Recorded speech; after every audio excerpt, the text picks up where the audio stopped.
You would be surprised how important good posture is to your well-being and also to conserving energy. The vertebrae itself is so critical in that that is the house of our nervous system, and that is where all the orders are being sent to every part of your body. If you are looking for ways on how to tap your hidden sources of energy, that's what this video is about. And the title too, the book that I'm reading here on the channel by Elmer Wheeler. If you're new to my channel, welcome. And to our subscribers here, welcome back. Thank you so much for leaving me comments. I am glad that you're enjoying this book. And as I've mentioned, many of the books that I've brought to the channel so far are in the public domain and also are coming from a period way before our time. And for me, it's that there are golden nuggets everywhere along the way, and how important it is to find the thread of value and the thread that brings us together as a human race. And seeing this through these different authors from different time periods, one thing I've noticed that it doesn't matter where we were as far as advancement in technology.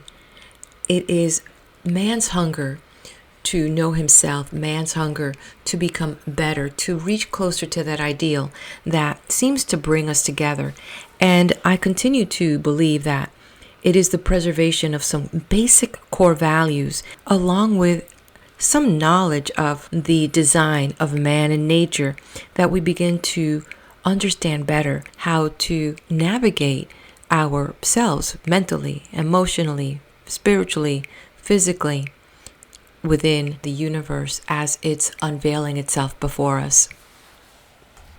So that's kind of a hint what the previous chapter was about. So if you're new to the channel and would like to catch up on this book, please visit my book playlist and you'll be able to access that there and other chapters as well as other books. The other topic that was covered in that same video was the idea of energizing your life through what he called ancient yoga. Personally, I'm not a yoga master, and if you would ask me if I was watching someone doing yoga, I would say that they were stretching. Yet, I have come to learn that yoga is so much more. While it is known mostly as a Hindu spiritual practice, but it's really an ascetic discipline. It's a way of life that in this discipline one learns how to control one's self through meditation, through breathing and stretching. And for some, it's that self-control in moving the body into different poses and allowing the mind to flow with that space. The author did not go into all the different types of yoga there are, but there are so many. So if you're interested, definitely look around at the different schools, and from Ashtanga yoga to hot yoga to karma path yoga, just so many. And of course, I'm not a doctor, but definitely if you're thinking of starting some type of new exercise regime, do check with your doctor or medical practitioner just to make sure that you got the right guidance for that. All right, let's get ready to turn the page to this next new chapter. But before I do, I genuinely want to say thank you. Thank you for stopping in, hanging out with me here. And it's just so beautiful how organically we are coming together and finding a common ground here in this channel. So thank you again. So the next chapter is titled, You Can Stay Energetic No Matter How Many Candles There Are on Your Birthday Cake. May you live all the days of your life. Doctors and scientists often claim that fatigue is frequently 75% in the mind. They claim you aren't as tired as you make yourself think, and that you have energy to burn at most times but lack ways to set it on fire. The docs frequently prove this by giving tired patients candy pep pills, and the patients suddenly gain pep from old doc's magic pills. None knows they are but candy. Other rundown people, old or young, run to health stores for nature's foods. There's nothing bad about this, as Mr. Weecham himself will tell you. That's Bob Cummings, the movie boy, forever perennial. His movie reruns on TV don't look much different from his new TV shows. He is an advocate of sane and sensible foods to set off the fires of energy in a natural way. For energy can come from foods, especially health foods. Think of energy. However, before loading up with health foods, be sure you are ready for a return to youth or a desire to keep your present youth by gaining energy through proper posture, activity, and thinking young. First, make sure of your posture. Do you have the widow's hunch or the old man's potbelly? These can be eradicated through a determination to stand properly. Usually, these attributes of old folks can come from a lack of interest in life, a drifter's attitude. Soon the woman slumps and the man gives in to his stomach muscles. Yet, if both did away with such old age mannerisms and stature, they'd be on the way to starting their fires of energy at any age of life, 18 to 81. Biggest of all energy secrets: nothing in excess, play, fun, work, pills, exercise, rest, food, liquor, love, hate. Nothing in excess. Which is you? Look around you and see which of these 3 categories you put your friends in, which category you may be in. Category 1. The young or old person who has given in to old age, who walks slowly, slumps, sighs, talks about the latest funeral on the street, who shakes the head negatively to all propositions, who feels the world is in a pretty bad shape, so sprawls in chairs and ages with every body movement. His tone of voice is as listless as his 10-year-old suit. This person, male or female, young or old, exaggerating his age. This person is living up to old age, and that is harmful mentally. This is going too far to one side of the art of growing old. Don't hide it. Bald heads, like silver heads, have more dignity, less dandruff, little need for barbers, more money, more prestige, more success. All chorus girls knows this. You never saw a full head of hair section in a theater, but plenty of bald-headed rows. There must be a reason. Category 2. This person is going too far the other way, trying late in life to start fires of energy through wearing red neckties, carrying gay purses, wearing too short dresses, fancy sport coats, gay caps, and driving convertibles. A gay blade who wants to go too far back in life, the oldster trying to look the youngster. While dressing more in present-day styles will elevate the ego and set off a youthful fire, don't go back too far in the age bracket. There is nothing more ridiculous than a 65-year-old man or woman acting like a teenager. Even Jack Benny would abhor going so far back. Don't try to relive your freshman years. Turn the clock back, not the entire calendar. Category 3. This person is the happy medium between the above 2 who turn back 10 years, not 30. He walks with verve, held head high, heels not dragging. He talks with a light in his eyes, shows interest in new things, is first to forget a funeral of a friend. He won't slouch or slump in chairs or sink into a de-energizing old age posture. He just looks a few years younger than he is, although looking your age is not bad if you don't act your age. No one ever says of this person, "Brother, has he gone to seed since he retired?" For this person knows how to wind himself up, how to eat properly to set off some latent fires still burning inside him. A person who has modern dress and lively mannerisms keeps up with current events. He never looks backward, only forward. He sees the future, not the past. This person you want around. Hollywood stays young.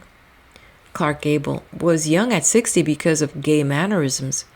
Barbara Stanwyck kept her figure down and her Emmy rating up, yet is 50 plus. So did Gloria Swanson, Marlene Dietrich, Grandma, no less.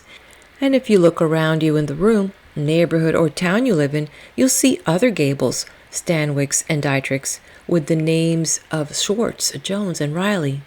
People who found the hidden power to light up a few latent fires. So go to your mirror right now. Ask yourself, mirror, mirror on the wall, which of the 3 categories am I in? Then start stretching to the roof. This will straighten up the dowager's hump and the old man's pot belly. That's your first step to look youthful so you can act youthful and back up the new posture. It's a lie. Hair on the head or chest doesn't mean vigor and virility. Many prize fighters, wrestlers, kings, scientists, weightlifters, and historic lovers and roos had no hair. While the women had no hair to run their fingers through, they felt that the bald heads seemed to attract by their worldly look. Don't act your age. Don't become juvenile at your age, and don't become old folks. In your own circle, you've heard, imagine her a grandmother. I wouldn't mind taking her out. But you've also heard, a Hollywood blonde at her age? Compromise with old age. Meet it halfway. Walk with head held high as you did 100 years ago when you were courting. Don't totter down streets aimlessly. People will notice. Walk with a sure step and always know where you're going so you won't be caught window shopping to kill time. Get a hobby, have a goal, aim at later years targets in life, and above all, don't act your age. Lie about your age? Sure, why not? Nothing wrong about backing off a few years. Take a lesson from old Jack Benny, perennial, age 39. Jack Benny's words of wisdom. In an interview one time with Aline Mosby, Jack Benny spoke these words of wisdom that Methuselah might well have spoken. You don't look older to people who see you all the time. I really feel 39. I forgot my age long ago, just as I forgot my right name when I became Jack Benny. I do the 39 gag so much on my show that I don't picture myself much older. Get the tip? It is to sell yourself an idea of being young and enthusiastic. You can sell yourself you're hungry or not hungry, old, not old, energetic or tired. Sell yourself, I am young and I am energetic. Then pick an age and have fun sticking with that age for a few years. Make a gag out of it as did Jack Benny, but stick with your fantasy age of energy until you really need to hunch it up a little. Dr. Seal Harris, in an issue of Vogue, warned recently against fraudulent food fads. He pointed out that much PM fatigue at any age will make people mope around and develop widow's hunches and old man's bay windows, even in the 20s and 30s of life. But these can be overcome by raising the blood sugar in your system. He points out that you need a 4 o'clock lift each day to step up your sugar count, which gives energy, but he is against fads.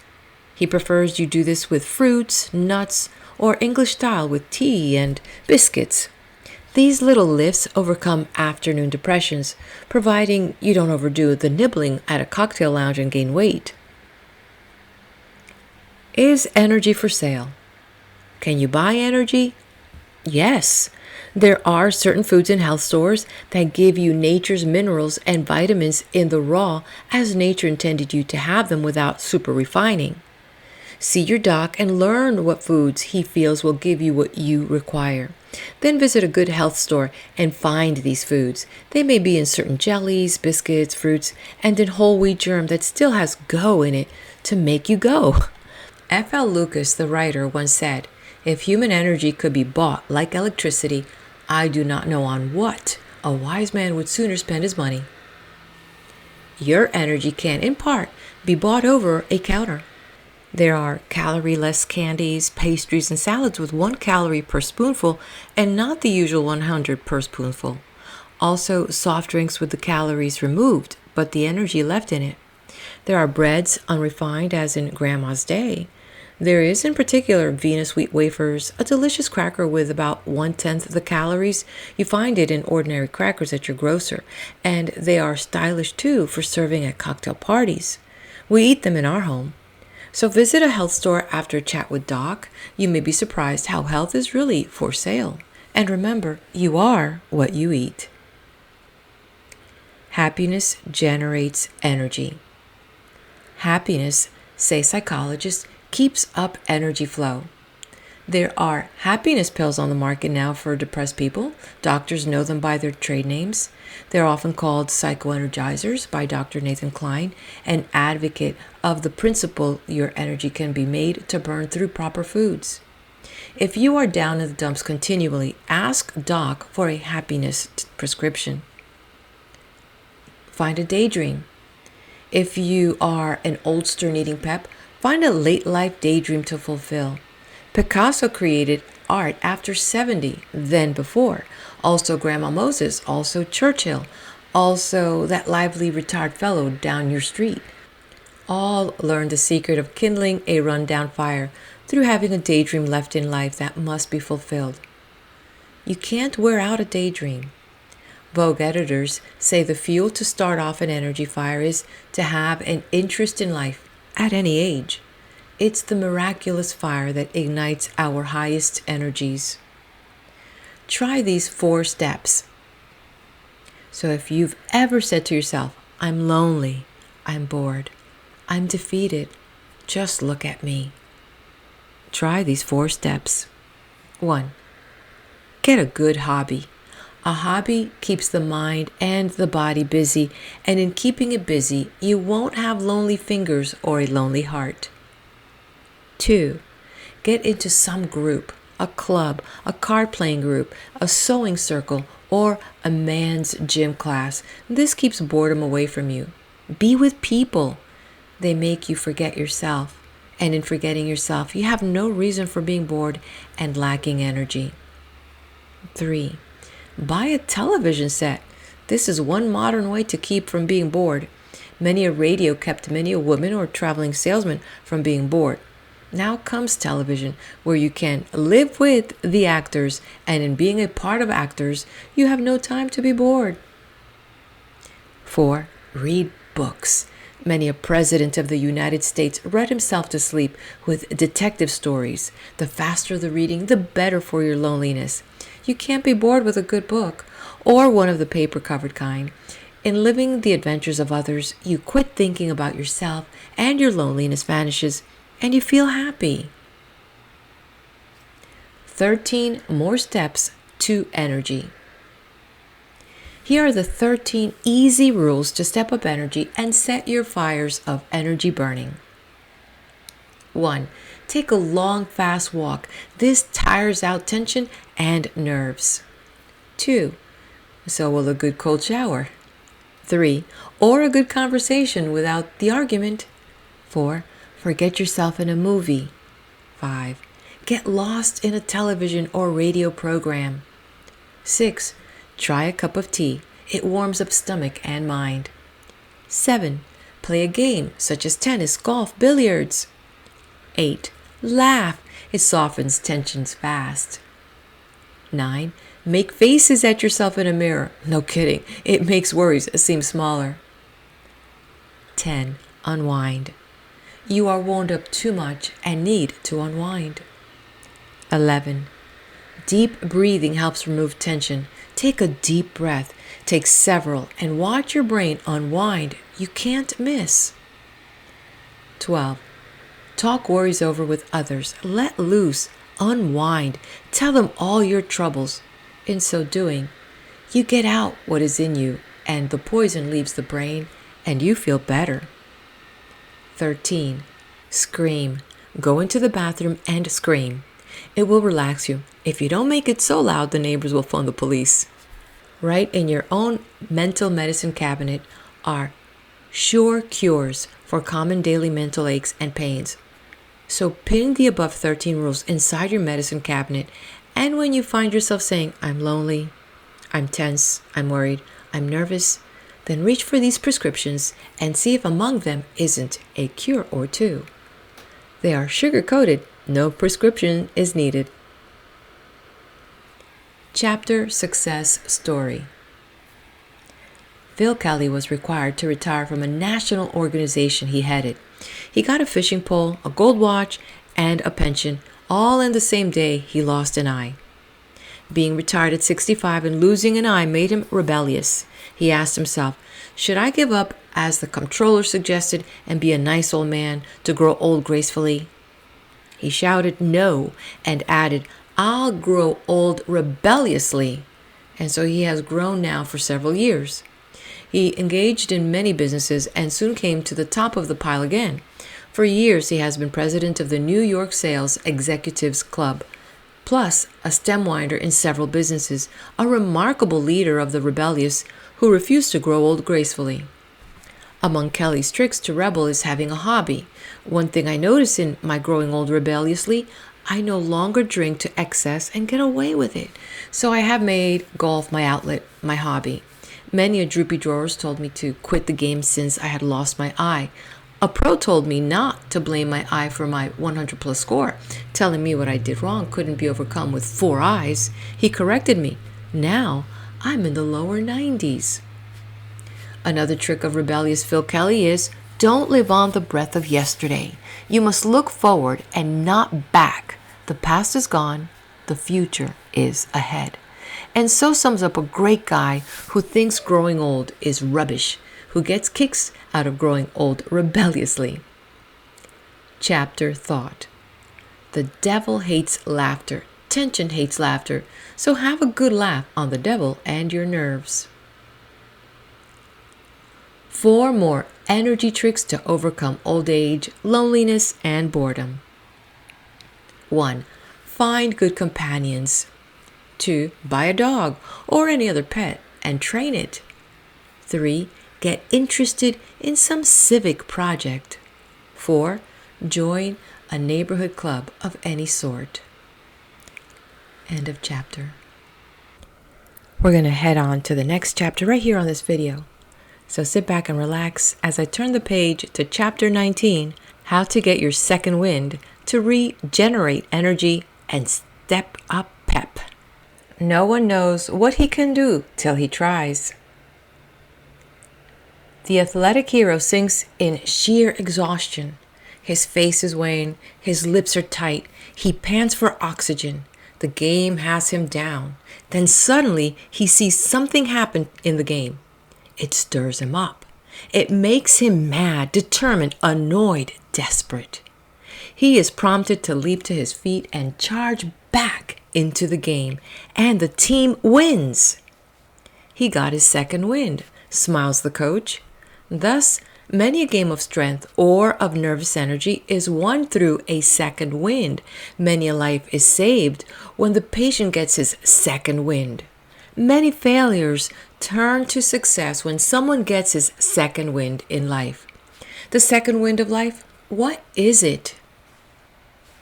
What is the second wind? Physically, your second wind is usually a little charge of adrenaline that stirs your system into action. Unfortunately, you can't turn on this adrenaline faucet. It can't be controlled with deliberation, says the doctors. It is automatic. This means it comes from the involuntary nervous system. In other words, it's a force that your involuntary nerve system sets up through some urge it receives from the brain. The voluntary nerve system is when you tell your hand to raise, and it does. For example, a woman sees a tire jack collapse on her son working under a car. She rushes to the car and is able to lift it entirely to permit her son to crawl out. The sight of her son under the car set off an involuntary nervous reaction that stimulated the adrenaline, which at once set out a charge of energy-making stuff that gives the body extraordinary powers in emergencies. Don't quit too soon. William Hilton Painter, Executive Emeritus of the United Fidelity Life Insurance Company, tells of insurance sellers getting their second wind. I have seen many men about ready to give up a case. The prospect has worn them to a frazzle with questions and objections and stalling arguments. Then suddenly something happens to the seller. Maybe he visualized a lost commission and what it meant to his family.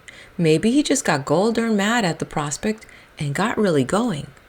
But off he goes like an athlete getting his second wind. He convinces the prospect he should buy. Others have seen the second winds of life take over, urging them to go on and win. John Earhart, famed Texas attorney, once told me as we sat at the round table of the Dallas Athletic Club, headquarters for learned and unlearned discussions. I have seen trial lawyers so perplexed by the strategy of their adversaries that it appeared they would be certain to lose. Such a situation is quickly and clearly sensed in the courtroom and may prove disastrous to counsel not trained to think and react in emergency. At such a point, the quitter is out, but the fighter goes to his hidden reservoirs of strength. Men often quit too soon. They should always go to the finish line. That is a good point. People often quit too soon. Too soon a person will sigh, "I haven't the energy to go on." Then the sight of something or the thought of something takes hold of them. The thought rushes to their brain. The brain flashes an involuntary nerve message to the adrenal glands. That person receives a life-saving charge of the adrenaline and gets going. You might even say he received a face-saving charge, for that second wind brought on by the charge of energy often saves the face. Determined to go on. What actually gives us spurts of energy? Well, it is usually a mental urge, a mental kick in the pants that we give ourselves. We are annoyed at what is happening. That player is cheating, he's overplaying his hand, he's making like a hero. And this or something similar stirs up our brain, which stirs up our adrenaline. Maybe it is the thought of the loss, how to face others in defeat, how to save your face from despicable ruin in front of hundreds. The thought stirs you. You get going with great determination to turn the tide. You are able then, from this sudden spurt of determination, to go that second mile, as Painter puts it. The second wind takes you the second mile down the road of life, when all seems hopeless, when you lie breathless beside the road until something gives you determination. You take hold of them and your mental britches. You refuse to be a loser. You inflame the mind, and it inflames the involuntary nervous system, and you have the physical strength to continue. The second wind in battle often takes an army that second mile to victory. Eisenhower knew the value of second wind. General Patton was famed for his second wind. Just when the Germans felt he had run his course, he came to and charged on.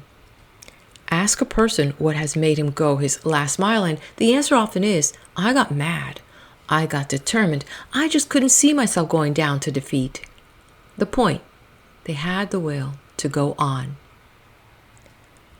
Fear can prod on energy. I said in a previous chapter that fear, a phobia, can rob us of energy, but sometimes a little fear that we don't let become a phobia can have an opposite and good effect. These can be fear of ill health, loss of reputation, bankruptcy, death, a multitude of little fears. But instead of getting you down, these little fears turn you around in determination. Bills suddenly stare you in the face, a fear that can get you down if it becomes a phobia.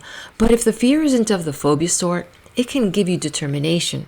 Instead of slumping, this person uses his fear to regain self-confidence in himself through a stirred-up anger. The fear of being a loser can stir you into action in self-preservation of your pride. Where unharnessed, fear can whip you of energy. Fear properly put in harness can give you a drive to go on. So learn how to harness fear and not let fear harness you and become a phobia. How Orientals get angry. One factor that stimulates the will to win is to save the face. You know you must win or lose face. The thought is powerful and one that will give you a great amount of energy to go on. It is a great motivator in the Orient. A Chinese will do anything to save face, and if you are dealing with him, you let him save face if you'd win his favors. To save face, the Japanese go so far as to commit harikari. The kamikaze pilot had no fear of death when he headed in toward suicide on a battleship. The loss of face, if he failed, was a greater motivator even than fear of his own death. 11 ways to energy. When you are put into a position of face savings, You are apt to receive a mental charge that will start a physical buildup of energy. Other factors that stimulate energy and the will to win are such honest fears as fear of being thought stupid, fear of being called old hat, fear of being called sissy or chicken, fear of being thought as has-been, or fear of losing your job, fear of being laughed at, fear of the taste of defeat, fear of being a financial burden, fear of loneliness, fear of loss of reputation, fear of failure. Any such fears, if not permitted to become phobias, give determination, the will to continue that one last attempt at succeeding. They give you the physical energy you require to go on down the second mile to success. Know when to pause. The pause that refreshes gives energy. A well-known soft drink firm knows this and sells the idea, so we drink Cokes for energy. Instinctively, animals know when to stop and relax. Few humans know this. But when the slump occurs and you pause, you refresh yourself and can go on. Your thoughts aren't limp any longer. Your body isn't tired. The pause recharged you, even if it was just momentarily enough to let you think a second and gain determination to continue. Of course, the real pause is one when you actually lie down physically as well as mentally. Take it easy. Forget things for a spell. Arise recharged. A good coach often sends his men to the bench saying, "Lie down. Take it easy for a little. I'll call you back soon." The man lies down. His body recuperates. Today, many executives have day lounges in their offices. They make no bones about a little catnap after lunch or even mid-afternoon. They give their hearts a rest. The pause is most refreshing, and they leap forward with renewed energy. The pause that refreshes brings on energy to fight on. So follow the secret of successful businessmen. Pause on and off during the heat of the day's battle. Sit back. Give a second thought. Hold a quick session with yourself. Suddenly you are on your feet charging forward once more to victory. It is always darkest under the lamppost. It is always gloomy nearest the victory mark. Until suddenly you take hold of your mental britches, pause, pull the body and thought together, and in a moment move on to success. Motto: pause, then go on. Park benches are made to rest on. Put your feet on the desk. When I find myself worrying, I put my feet on my desk, said Emmanuel Frangopoulos of Athens when I found him that way in his travel agency. It's an old Greek custom, he said placidly, pointing to the white Parthenon seen in the distance. I put my own feet on the desk alongside his. I too then felt like a Greek god. Putting feet on the desk is a pretty good idea. In that posture, you can't fret or worry too much. There are times when the number of freight cars are too much for an engine to get started down the track. It can huff and puff and blow off steam, yet the recalcitrant cars won't budge. But the experienced engineer knows what to do. He doesn't tug forward. Instead, he backs up. He puts the engine into reverse, and it starts pushing the cars tight together. When they are all bumped together, then he starts forward and the cars come merrily along. That's a great moral lesson for people who want to go forward in life by first backing up to tighten up their bodies. Don't drain all energy. Every soldier knows there is a time to charge to the rear. When it is good tactics to move backwards, tighten up the line, gain strength, then lunge forward. For then the enemy is caught unawares from a force he thought had petered out. The same with life. When your opponent sees you backing away, he relaxes. He gives up the chase. He exposes his weak points. He sits back to gloat and taste premature victory. And, like the hare, he is soon caught unaware by the turtle. You always disarm the other person when you ease up. In easing up, you disarm him, yet you arm yourself, for you are giving your thoughts and your body energy. So when you are blue and down and out, or victory is slipping away, when you are tired and worn, pause. Give your thoughts a chance to coordinate. Give your body a period to rest up and recharge your energy. And in so doing, you won't run your energy battery clearly to the ground. Your car battery will recharge easily if you have left some strength in it. But once you run it clear down, then it takes much energy to get it back up. Some won't ever come back. Little charges on and off in life keep energy at top value. So don't run your energy clear out. Leave enough in you to help the body recharge the human battery. Pause at 10 a.m., pause at noon, pause in mid-afternoon. Find many pauses in life, and you'll never be really drained of energy. Life is made up of little second wins. How to extend your life. Habits are easy ways of doing things, say scientists. Habit is merely doing the same thing over and over so much it becomes automatic. In becoming automatic, it relieves the mind of strain of thinking, and so energy is conserved. Develop good habits for everyday use, and watch energy bubble inside you. Worry lines will leave your face, frowns will disappear. Remember, nothing is driven clear through in one constant drive. It takes a little forward movement on and off to make the second mile. A step forward, a half step to the rear, 5 steps forward, 1 to the rear. The stock market is made up of these little surges forward and backwards. Seldom does it have the constant strength to go up and up without a little easing, a retreat on and off to gain strength to move on again. Your energy reacts the same way. Arabian worry beads. I asked Hannah Nazal of Jerusalem one day what the beads were I was observing everywhere on streets in the hands of Arabs. They sit, walk, and talk as they run yellow beads through their fingers. Some Arabs had the knack of running them dexterously, one after the other, all in one hand.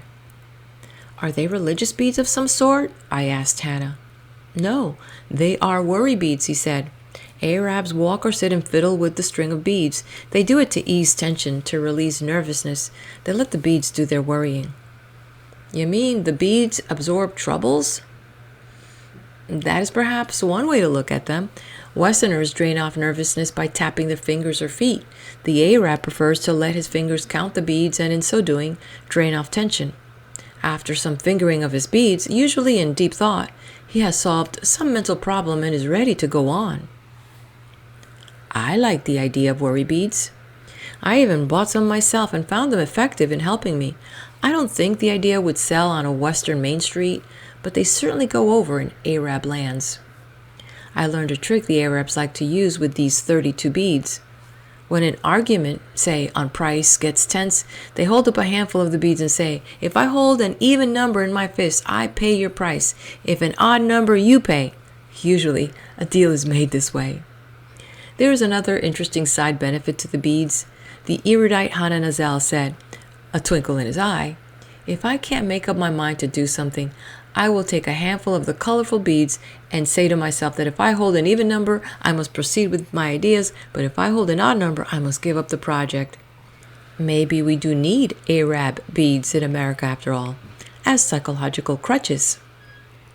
Little beads to do our worrying and to drain off our tension so we can charge forward with renewed energy. Please pass the beads, Hannah. I have a decision to make. Life's second mile. Any way you look at life, there is a need for a second wind, a need to pause or even to retreat to charge up energy to go on. Some get it from determination, others from a strong will to go on, others from fears, and others from worry beads. A change in pace helps some, a temporary reward charge in life helps others.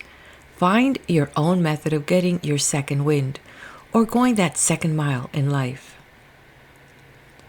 Chapter Success Story. An original idea akin to the worry beads set Chuck Harner into his second wind of life. Harner had plodded along in a routine, fatigue-making job with little chance of bettering his position until he came to his 50th birthday, when he took a pause in life and reflected on his future. Then, during the refreshing pause, he conceived an idea based on his own pleasure for buying Christmas gifts for friends and his unusual ability to choose interesting and welcome gifts. So while still employed, he converted his spare room in his home to a display room and began looking systematically for unusual items and offering them for sale to friends. The response was immediate, and Harner was so energized by his small-scale venture that, having established bank credit, he was able to borrow $500. He quit his day job and rented a building where he set up an old-fashioned country store atmosphere, complete with hitching posts outside, a Franklin store stove and a Cracker Barrel inside, even checkerboards for elderly customers, and penny candy for the small fry. Getting his second wind in life, he searched for all sorts of unusual merchandise, and the lure of his stock plus his friendly hospitality and energetic mannerism brought in a stream of customers. Harner knew that confusion in life often brings on fatigue, so he unconfused his life, as he put it, and went forward. He put harmony into his life, for he also knew that harmony prevents fatigue, at least slows it down. He did little advertising but went in heavily for direct mail business as an unhurried way to make haste in my novel store. Ask him for further success secrets, and he'll tell you, my real success lies in the pleasure and contentment I find in my work. To Harner, retiring from his job at 50 was not a foolish move. He now buys his own gold watches and fishing poles and gives his family real bouquets of success. Chapter Thought. Energy is often in the mind. Doctors can pump up a run-down body, but it takes your mind to pump up the will to succeed. 9 tricks to save your strength. 1. Read a detective story instead of a stock report. 2. Put your legs on the table, not your brain. 3. Live life and love life. 4. Stand a moment on and off during the day in front of a window and admire yourself in the glass instead of rushing by in a big sweat. 5. Smoke with the cigarette in your fingers, not hanging out of the corner of your mouth as you work with both hands and brain running in full gear. You'll live longer. 6.